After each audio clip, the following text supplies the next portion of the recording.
Hello friends, ND tuition ક્લાસમાં હું નરેશ વાઘેલા આપ સર્વનું હાર્દિક સ્વાગત કરું છું. ધોરણ 12 વિષય નામાના મૂળ તત્વો, ચેપ્ટર 1 ભાગીદારી વિષય પ્રવેશ, એનો આજે આપણે બીજો સમ જોવાના છીએ. શું છે આજનો દાખલો જોઈએ. હંસા, હિતેશ અને વિજય એક પેઢીના ભાગીદારો છે. તેઓની મૂડીનું પ્રમાણ 3:2:1 છે. હિતેશને તેનું કમિશન આપ્યા બાદ વધતા ચોખ્ખા નફાના 10% કમિશન આપવાનું છે. જો વર્ષના અંતે પેઢીનો નફો ₹1,65,000 હોય તો હિતેશને કુલ કેટલી રકમ મળશે? મિત્રો, અહીંયા આપણને હિતેશને જે કુલ રકમ મળવાની છે એ શોધવાની છે. પરંતુ આ ક્વેશ્ચનમાં ટ્વિસ્ટ ક્યાં છે? તો ટ્વિસ્ટ અહીંયા છે કે તેને કમિશન પહેલા આપી દીધું છે અને ફરી એને કમિશન આપવાનું છે.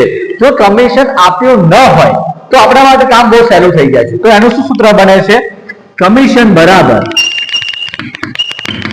નફો ગુણ્યા કમિશનનો જે દર છે એ છેદમાં 100. પરંતુ કમિશન આપી દીધું છે.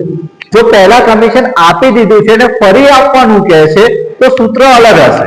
તો કમિશન બરાબર નફો ગુણ્યા દર છેદમાં 100 વત્તા કમિશનનો જે દર આપેલો છે એ, કમિશનના જે ટકા આપેલા છે એ. એટલે કે અહીંયા ટ્વિસ્ટ શું છે કે કમિશન આપ્યા બાદ વધતા નફા ઉપર કમિશન આપવાનું છે. તો અહીંયા જે આપણે સૂત્ર લખીએ છે એમાં દર નીચે જે 100 લખીએ છે એમાં ફરીવાર આપણે જે દર છે, જે ટકા છે એને ઉમેરવાના રહેશે. તો જોઈએ શું થાય છે આનું સોલ્યુશન. મિત્રો, અહીંયા 1,65,000 રૂપિયા નફો આપ્યો છે ગુણ્યા કમિશનનો દર કેટલો છે? 10% છે, છેદમાં 100 વત્તા 10, કારણ કે દર આપણને 10% આપેલો છે. એટલે કે 1,65,000 ગુણ્યા 10/110. આ ઝીરોનો આનો આપણે સાદું રૂપ આપીશું એટલે આપણને જવાબ મળશે 15,000 રૂપિયા.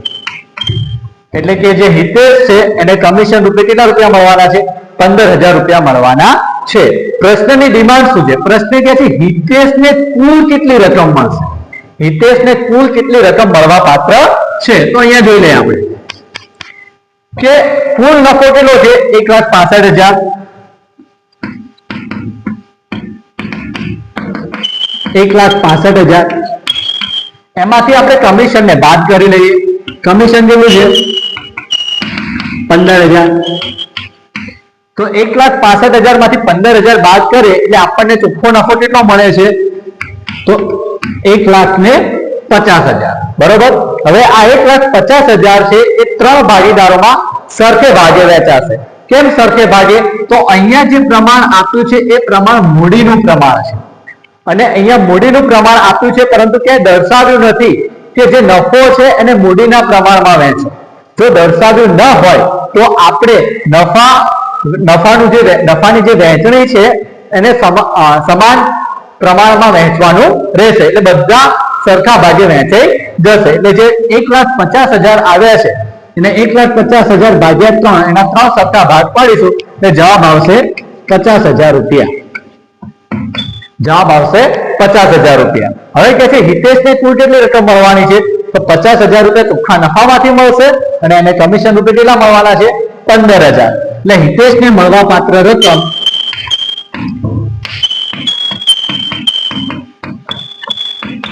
બરાબર 50,000 વત્તા 15,000 એટલે ટોટલ આવશે 65,000. મિત્રો, ઘણીવાર પરીક્ષામાં આ પ્રશ્ન બેઠે બેઠો મૂકવામાં આવે છે. બોર્ડની એક્ઝામમાં પણ ઘણીવાર આ પ્રશ્ન મૂકવામાં આવેલો હોય છે. આઈ હોપ કે દરેકને સમજ પડી હશે. જેમને મારા વિડીયો ગમે છે ચોક્કસ લાઈક કરજો, તમારા દોસ્તો સાથે શેર કરજો, સબસ્ક્રાઇબ કરજો. Thank you.